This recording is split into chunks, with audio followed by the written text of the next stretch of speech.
everybody, it's Heat Override, and now are you ready to bring the pain for you this week? Ooh, yeah. And Dr. Roto. If you haven't been over the site, caught Dr. Roto's Visionaries, everybody's articles, it's all dropping, been dropping.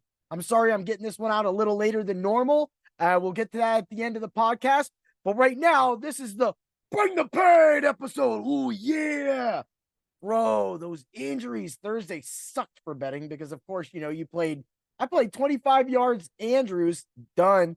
So that just didn't help out. And of course, Burrow, I only played like 200 yards and it just, and then I threw it in a parlay and that didn't work out. But hey, guess what? Kicker bets won and defensive bets won. Oh, yeah. That's why we be doing the IDP stuff. Yeah. You should check that out. My IDP heats of the week and my heat check of the week, and also my hard hitting cool picks. Oh, yeah. So let's get to it. Oh, yeah. So, man, Burrow down for the year and then Andrews down. Now, Isaiah likely does fill in, but he is not. He is not by any standards Andrews level. And when Andrews is out there, it helps likely as well, too. So most likely, people are going to be going to after likely because this offense does revolve around the tight ends. And right now, the Ravens were actually kind of clicking last game, but that was a huge, disastrous injury to Joe Burrow. Like we all know that both these guys are done for the year, and the Bengals just fall out of the. Like right now, it's just practically you have this great team, and they're literally done.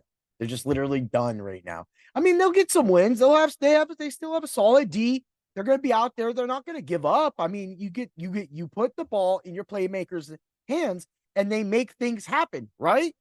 I mean, we all see what happened with the Raiders. Raiders. How's that catwalk working out for you, Jimmy G? Oh, yeah. So, that being said, that's a big swing in the division because now the Ravens are atop. The Steelers get the Browns this week. This game is huge. And the Steelers practically, even they're on the road, the Steelers definitely have a chance to win this game. The defense can definitely take over that Browns offense, but the Browns offense looked great last time, and so did Ford. So, he's a sneaky play on DFS and everything that you want to roll with that. But man, the Steelers D right now, and Pickett's just going to be Pickett. So we know Cleveland's going to be out there playing a game. So this is going to be low scoring. Just don't highly invest this game unless you want a defense or you want anything outside of that. Like Najee Harris or Warren. I think Warren smashes in this game. But hey, that's why we're doing it. We're going to get to it.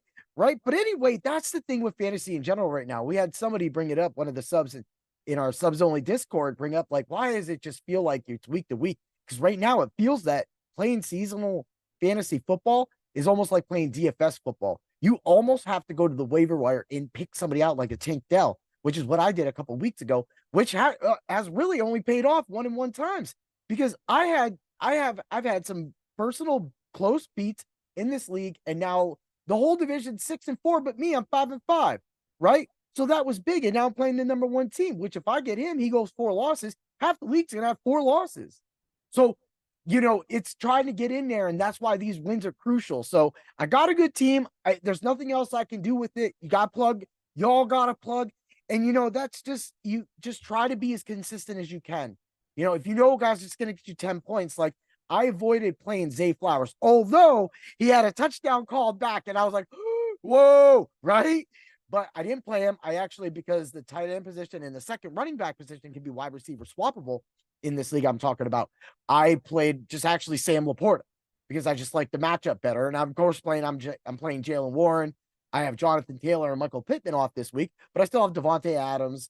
And, I have Tank Dell and James Conner, and I have Josh Allen.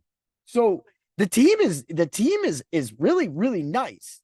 And it's really, and I have Jerome Ford on that team too.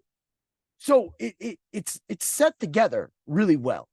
And that's what's going to really, hopefully catapult that team, because I practically have to win out. I can only take one more loss, but anything's possible. There's 4 weeks, go 3-1 and just see what happens. 8-6, see what happens.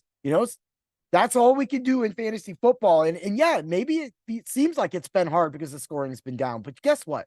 That's it. But now let's get to this a little bit. Before the Macho pick of the week, I'm gonna give you out a little bit of happened. So why I was a little late yesterday. I was actually on the way back from dropping my daughter off because she was doing a sleepover down in Pittsburgh, and a deer had been hit by a car.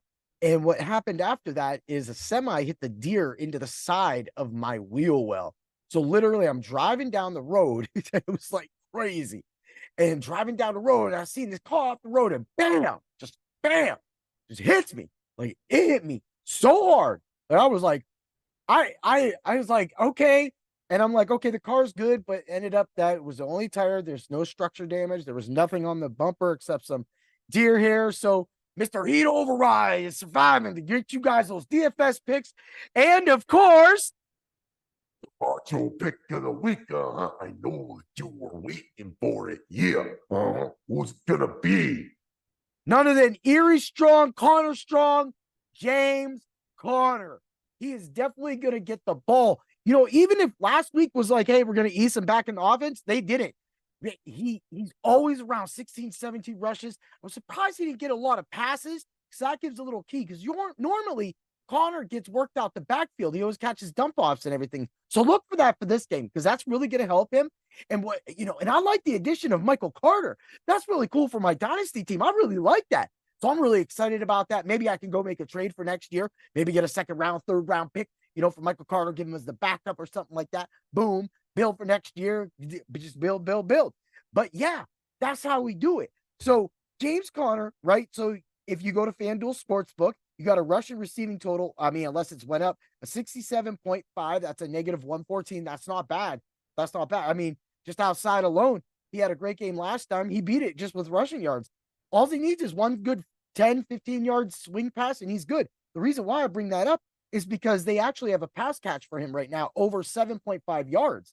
And that's a 114 also. That is easy.